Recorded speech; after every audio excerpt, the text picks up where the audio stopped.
भिकाई द्वारकानाथ गणपती, राहणार साटेली भेडशी, तालुका दोडामार, जिल्हा सिंधुदुर्ग. आपल्याकडे एकूण क्षेत्र किती आहे?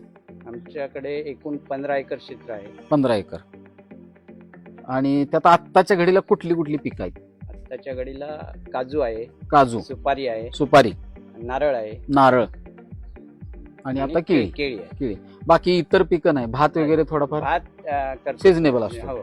म्हणजे सिजनेबल काजू, भात, सुपारी, केळी आणि आंबा पण आहे काय? होय, तर होय. अशी पिकं आहेत कोकणातली. कोकणा म्हणजे ज्या प्रदेशानुसार आहे त्या पद्धतीने इथली पिकं आहेत. आणि एक साधारणपणे जनरली तुम्ही किती भाव आहे आणि बाकी इतर काय व्यवसाय ते पण सांगा. आता आम्ही एकत्र कुटुंब आहोत. बर. आमच्या कुटुंबात 14 माणसं आहेत. 14. आणि सर्व ती शेतीवर आपल्या उपजीविका करतात. बरोबर.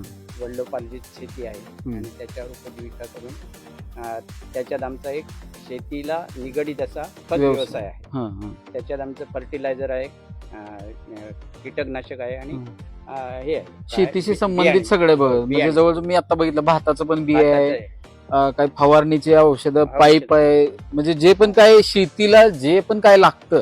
एकतर कसं आहे जास्त इकडं डेव्हलपमेंट नाही शेतीच्या बाबतीत. आणि तशा पद्धतीत तिथं मी बघितलं एकदम छोट्या छोट्या व्हरायटीज मला